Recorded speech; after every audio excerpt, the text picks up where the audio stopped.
thank you.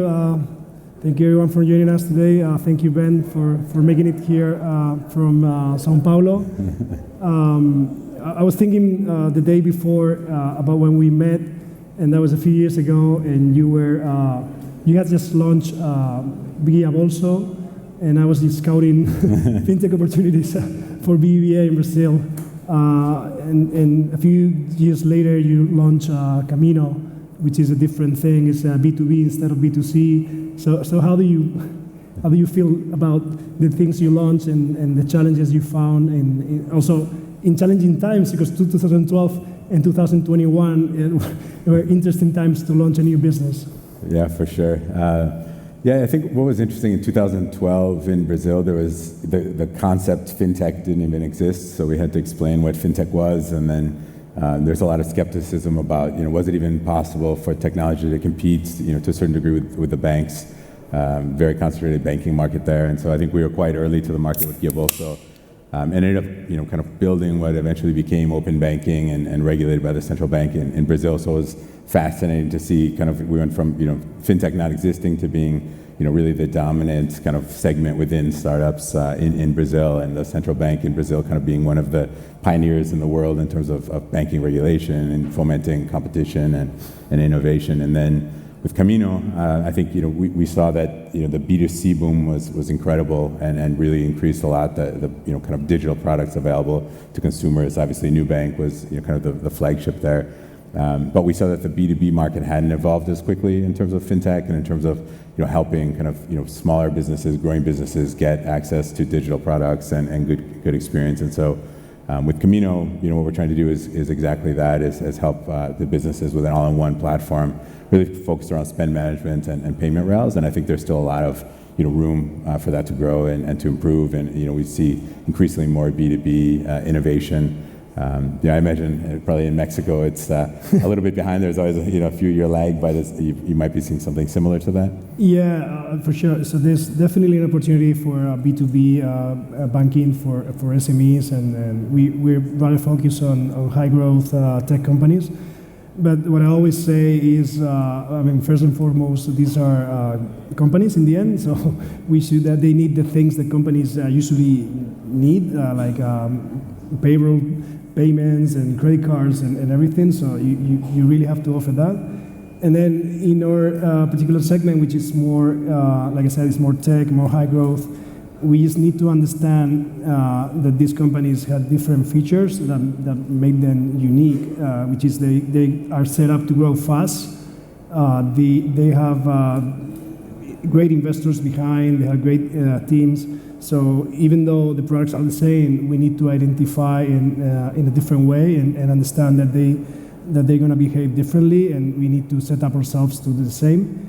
And then to your comment, of course, is we're live in Mexico and Spain and Colombia now, and soon in another country in Latam as well.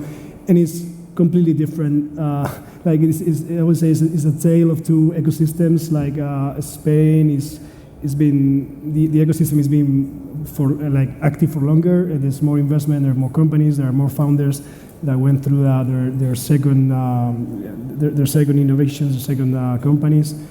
And whereas in Latam is a newer market, Mexico in particular and Colombia, the access to banking for companies, growth companies or SMEs in general is way more difficult. And things that seems really normal for us, like here, like opening a bank account, like everybody has a bank account here, every company is the banking penetration is almost 100%. In Mexico, when we launched Spark and we were opening bank accounts in the same day, that was a blast for everyone. Like they were expecting like 2 months in some cases. So I think the opportunity is huge, and that's why we find also a few competitors like Camino. Obviously you're in Brazil, not in Mexico, but in Mexico we find similar players offering this kind of services to companies, because they're trying to do what banks didn't do in the past. And we were just talking beforehand about the evolution on consumer payments, right? So this like instant payments in Brazil with Pix, and it's become so common. Almost everybody now has a credit card or is paying with Pix, this instant payment. But on the B2B side, really that hasn't happened yet, and so we still see a lot of friction. And I think that was one of the the motivations when we started talking about Camino and everything else is, I think there is friction to open a bank account and to get access to products. But even once we managed to do that, you still, we had, in Gibbels, our corporate credit card set up to pay all the SaaS services, and like the third month, one of the SaaS services goes down, and you figure out that the bank rejected your SaaS payment, which doesn't work very well for recurring payments. So I think there's still a lot of friction on the B2B side, and that's an area where, I think we see huge opportunity to make the payments really much more automatic, more frictionless, not have to worry about what type of payment it is. You just want to make the payment and then get it reconciled, and think about running your business, think about product market fit if you're a startup founder. So I think that's where we still see a lot of room for growth, and where I think big traditional banks with huge balance sheets are not quite as set up to understand that kind of unique challenge. How has it kind of been for you trying to think like an entrepreneur inside of a big bank? Yeah, it's sometimes it's difficult, like trying to launch new things within a bank. Of course, and you said it just right. Like the things companies tell us. Of course, they talk about financing a lot, and we can talk about that. That's important as well. But the things they talk about is about being able to process payments, like multiple payments at once, something as basic as that. If they have operations in different countries, being able to see their position in a single place, not having to log in different banks in different countries, payments and credit cards is amazing. Like you're not able to pay your SaaS from your credit card. Things like that. We need to change that completely, and we're very much focused on that. And when you come into a bank and you say we need to do this the other way around, of course there's people doing this already. So it's not that we are the only ones thinking about it, but it takes some time. But also, and we're not. The good things about it is that we have all the resources and we have all these teams and we have all the capital to put it to work and to do it. We don't have the agility that maybe companies like Camino have, but still we can we're very much focused on doing that, because I think it's definitely the problems that we need to solve, because it's what clients are asking us for. Yeah. And we were also talking a little bit about the difference between Europe and Mexico and Brazil in terms of the startup scene. I think that and to the theme of this panel, 2021, it was actually shocking to me, because in 2014, I guess, beginning of 2014, back in the day, we went to discuss our seed round, and pretty much in one day we had talked to all the funds that were seed investors in Latin America, and so there's just no options. And then all of a sudden, 2021, this huge boom. We saw like 30 funds I'd never heard of were investing in LATAM, and so it was like the exact opposite. And then suddenly, 2022, the market changes back, and one thing we thought was interesting when we were going to talk to investors in New York, they're saying, "Oh, how are you guys thinking about dealing with inflation?" Like, okay, in Brazil, this is like day to day. So I think a lot of like the uncertainty. Although it's much harder to be an entrepreneur in LATAM and emerging markets, you're also you build the business based on uncertainty. You build the business prepared for macroeconomic cycles, which is not, I think, probably how the European and the American entrepreneurs are thinking. So how has that been? You're in Spain and Mexico, different. I think there was way too much capital everywhere, but yeah, maybe in Europe, like we haven't gone through so many crises like you have. If you have entrepreneurs from maybe Argentina and other countries that live with it like on a daily basis, they're probably more used to scarcity and being efficient. But yeah, that is different as well. But it's completely. But in terms of looking from growth to efficiency, it's the same everywhere. I think that's changed. And I don't know how for a company like yourself, when we spoke, and we were discussing before, when we spoke a year ago, like a year and a half ago, and you were like, "No, but we do in Brazil, then we go in Mexico." So how do you tackle that situation within your company?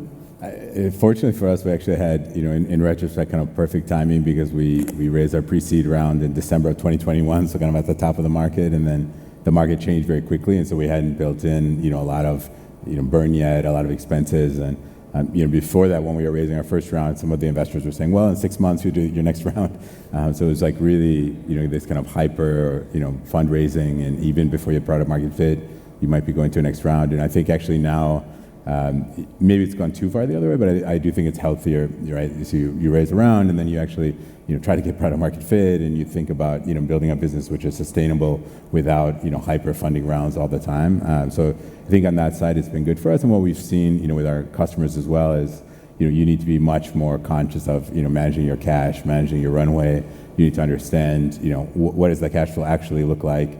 I think in the past, oftentimes you kind of had your budget and you kind of thought, okay, I'm vaguely to my budget, that's close enough. And now it's like every single month, and investors are asking as well, how much runway, how much cash? And so I think, for founders, unfortunately, they're having to spend more time, oftentimes on financial management as opposed to focusing on their business. But also, on the other hand, when we started Guiabolso more than 10 years ago, there were no tools whatsoever, and now you increasingly have, financial management tools. You increasingly have, financial products more geared towards, fast-growing companies. So I think there are those advantages, but at the same time, people need to be more conscious and, kind of take that seriously as part of your function as a CEO of a fast-growing company, that you do need to look at the finance side and not only the business side. Yeah, no, that's. Yeah, I always say the same. Like, I think it's a good thing, especially being a bank, that the finance function within companies has become way more important and professionalized. And those who haven't gone that way, I always say they're going to have a hard time. We also trying to help companies with debt, which has been a great way for companies to increase their runway, but at the same time, we need equity before. So debt, infinite debt is never a good idea. So we feel like some companies are starting to run out of cash equity, and they will have to raise. And something that I always say to companies is invest in your financial function, because, and I said before, like banks, we need to understand the dynamics of this market. We need to adapt. But I think companies also need to start speaking the language that banks speak in order to get the financing, in order to show that they can get to profitability, that they can be efficient with the capital that they have, and that's become very, very important for us. Yeah, and we were actually talking with an entrepreneur, a fintech entrepreneur here, and he's talking about how, for example, the accounting function is pretty automatic, it's pretty straightforward here. In Brazil, it's like different across every single state, every single municipality. So there's massive complexity just for the accounting piece, and so then you have the ERPs, which only handle kind of the operational piece. You have a separate accounting function, and so I think it's given the greater amounts of complexity, within a business that's usually generating less revenue. Even kind of these small gains around efficiencies can have a huge impact, in also compared to the competitors. And one kind of category which doesn't exist so much yet in Brazil, but I think is increasingly becoming common, like in other markets, is kind of spend management. It's also thinking about how can you take a centralized budget and decentralize it across the entire organization and let the organization kind of run with each area having their own budget controlled by multiple credit cards, multiple kind of the controls around the spending. So I think that's going to be a huge category in emerging markets going forward, and a lot of opportunity there to kind of try to automate some of this complexity as well. How do you think you can monetize that? We had a chat about that before, but so how companies in that space, because that's going to get very competitive, and I think fintechs are way ahead of banks in that sense, and we should definitely try to keep up. But how do you see this as a standalone business opportunity for companies? I think companies are used to paying for accounting. They're used to paying for their ERP, and so I think as they see the value of different kind of the financial platform and the spend management piece, I think they'll also be willing to pay for that, and that's what we're seeing, because you are creating efficiency, you're reducing hours and head counts. But I think on a longer term basis, the other thing that we've seen is that for a long time you didn't have any options, and then all of a sudden there was this explosion of these kind of point solutions, and so you suddenly had pretty good solutions, but then you were dealing with maybe 10 different vendors or startups and things, and so it adds a lot of complexity for the CFO. And we're seeing, I think, a little bit of a rebundling now, where people are wanting to go back to kind of having a single platform where they're able to have good integrated solutions, and I think there's a lot of value there as well. And so we see kind of that's how Camino is positioned, is if you can solve multiple problems in a single integrated platform, there's tons of value being created. And so then if you're making money via interchange or via a SaaS or whatever the case may be, you're aligned with your customer, and I think that's where you ultimately want to be. Yeah, no, I agree with that. I think there's a huge opportunity with bundling of services. That's something that, like we as banks, we charge you for different things, and it's not always obvious to the customer. And something that we're trying to do as well is try to bundle the different services into different packages, and there's definitely an opportunity for that as well, in my opinion. And we're also talking a little bit about open banking. Yeah, I let's talk think in about the that. past, maybe the old mentality for banks was, I want to, have you be my only, I'm your only bank, and that's it. And nowadays, obviously, oftentimes you're not going to be the only bank, the only provider. But I think there's a lot of value if you can be, a bank or a platform which integrates, all the different banks or all the different data sources. You can still be kind of the preferred partner, even if you don't have 100% of the payments flowing through your own rails. Is that how you think about it as well? Yeah, absolutely. Integrating with our clients through APIs and with their ERPs and other sources, I think that's going to become huge. And I'm not sure all banks are seeing this, but it's definitely a huge thing. And we need to understand that the relationship with customers doesn't happen in the same way it used to happen before. And in that sense, open banking is going to be a major thing for us. And in the way we interact and we acquire new customers and we do things and we charge for services is going to be totally different. And we are seeing that already with businesses as well. And the bank has these open banking teams that are trying to develop these APIs to connect, because this is always a threat, and if we see always a threat that the fintechs are coming and then through API they're going to disintermediate the banks, it's probably the wrong way to see it. But we can see it also as an opportunity to drive new revenue sources, and that's the way we're looking at it. Obviously in Europe, with the regulation around it, is mainstream today, but in LATAM, whether it's regulated or not, it's going to come either way. Right. And I've always seen huge opportunities for collaborations between fintechs and banks. I think it's hard, right? It's a cultural change, and they move at different speeds. But banks are probably always going to have a huge competitive advantage in terms of cost of capital, the scale of some different things. But on the other hand, they're not going to have usually the same type of agility, the same type of digital user experience, and so.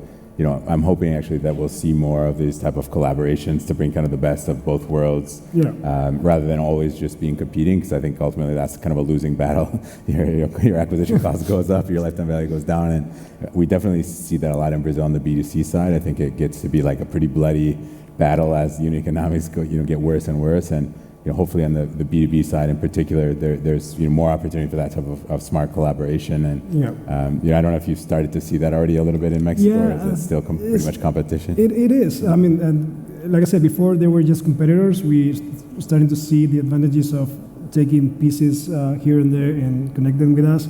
And I think fintech has evolved from lending a few years ago, and of course you remember that. And well, that was a good start, but I think that wasn't the future. Like lending, if you don't have a balance sheet, maybe it will, but it's difficult. And more B2B services or enabling technologies for fintech it makes way more sense, and it enables more collaboration between banks and fintechs for sure. And I think that's where we live in today. Yeah. So we have 1 minute. Yes. So. I was going to say, maybe in terms of looking forward and kind of things that we're excited about. One thing that, and actually I haven't bought into kind of every single fintech trend, but one that I'm legitimately excited about is AI, and I think the potential of AI, both in the back office, but also in terms of the customer experience. And one of the things people talk about is that the banks have this huge database that could really be unleashed with AI, but on the other hand, the customer experience and the use case oftentimes is harder within the bank, and so. I don't know how you see AI, and maybe there's room for collaboration there as well.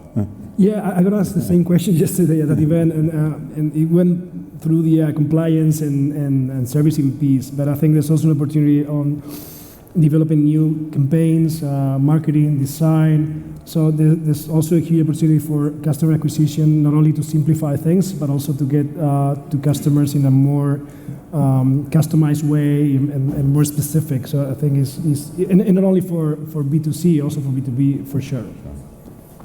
Very good. We're good on time here. Yeah, good, right on time. So thank you, everyone. Thank you, everyone.